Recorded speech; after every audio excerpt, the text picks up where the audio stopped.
And we welcome you back as we continue with our Wednesday program. Yesterday, the regular monthly meeting of Third Laguna Hills Mutual, and President Mike Straziuso joins us today. Re-elected by your board at the annual meeting a few days ago, so back in the saddle, as they say, and operating the meetings up there. Again, your sort of commitment to Robert's Rules of Order and trying to have a level of consistency and decorum in the meetings. So we wish you good success in that area as you continue on with the meeting. One of the things that comes about each year is new directors being elected to the board, and new directors had a few things to say yesterday, and also you've given them all some jobs to do. Yes. Excuse me. Our fine three new directors, starting with Judith Troutman.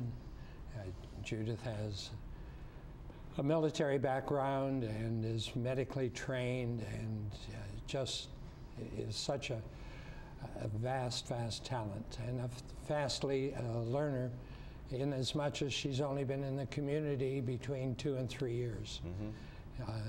Mm-hmm. She ran last year and was unsuccessful, but she hung in and ran again this year and succeeded. Great. Mark Baer.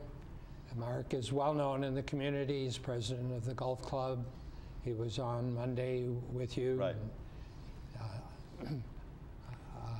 I'm sorry, a week ago Monday. Yes. It was.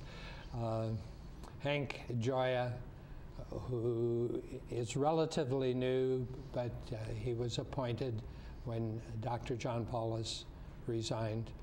And the third newly elected is Jim Juhan. And Jim has a wealth of experience, just a humanitarian, a caring, wonderful person. Will bring a lot to the board.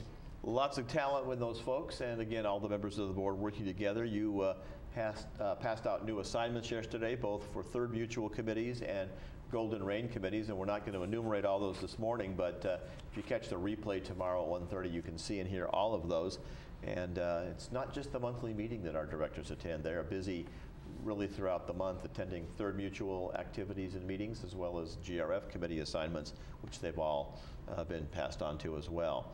One of the big challenges you folks are facing this year as the winter comes upon us, and Ken says we may get a little drizzle even this weekend, is the water situation. You know, on one side we have to conserve water because you're getting billed more by the El Toro Water District. On the other side, sometimes the rain comes at the wrong time or hits in the wrong places, and you've had some flooding issues over the last couple of years. You're looking at some ways to mediate that situation, and both some hard dollars being spent, also some temporary fixes during the rainy season. Yes, we have a rain event protocol now, and that rain event protocol is what triggered putting sandbags back in the areas that we experienced the most flooding in 2010. And there are folks who are very upset because sandbags have appeared in their parking area under their buildings in Gate 5. It's precautionary. It's, some would say, necessary. You do what you have to do when you have to do it. We don't want to get caught like we did in 2010. Right. The other side of water, of course, is water conservation, and quite a discussion yesterday on the former subcommittee, formerly a committee and then a subcommittee last year, the Water Conservation Subcommittee, and lots of discussion on that. The bottom line, I think, is the fact that the residents still need to conserve water. The PCM is doing a good job on the outside as far as the computer-controlled agriculture watering of your lawns and planted areas, but within the homes, it's up to the individual residents to be economical and frugal with the water. Yes, it's very important. We spend a lot of money annually on water, since water is included in your assessment. and that amount is in the $3.5 million a year category. And at the same time, it is a tiered pricing process.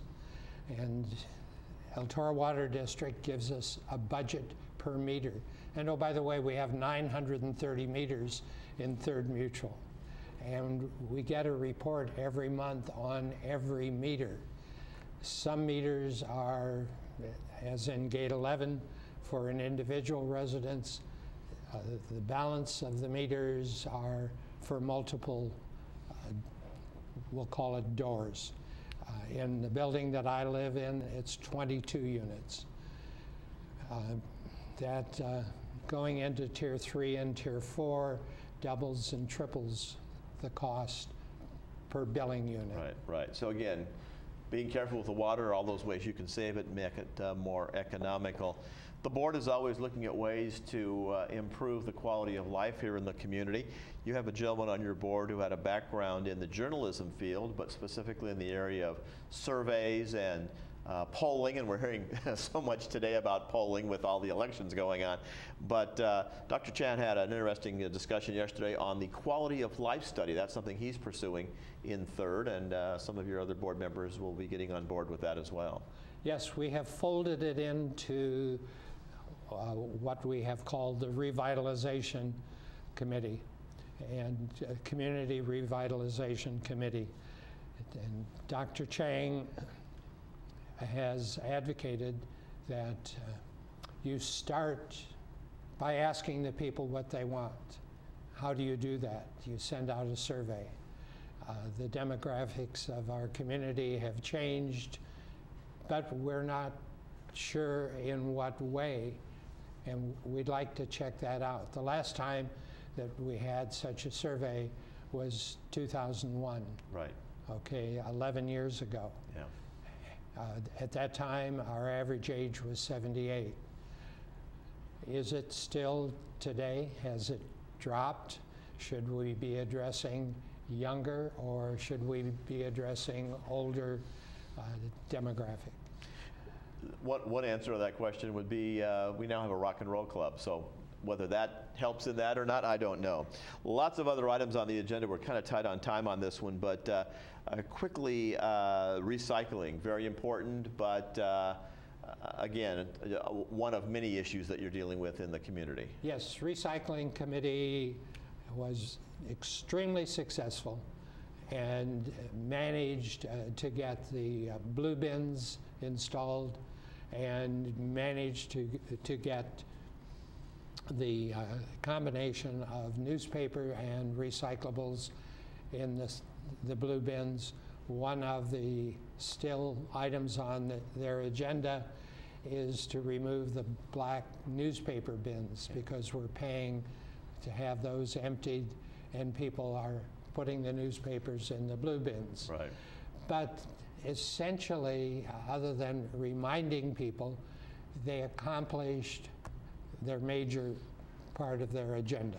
Good. Lots of issues discussed. We're out of time for this interview today, but we've urged you folks to tune in tomorrow, 1:30 on Thursday afternoon. You can see a replay of the entire meeting. If you missed that one, if you're busy out doing something else, you can catch a replay next Wednesday evening at 6 o'clock here on Channel 6 TV.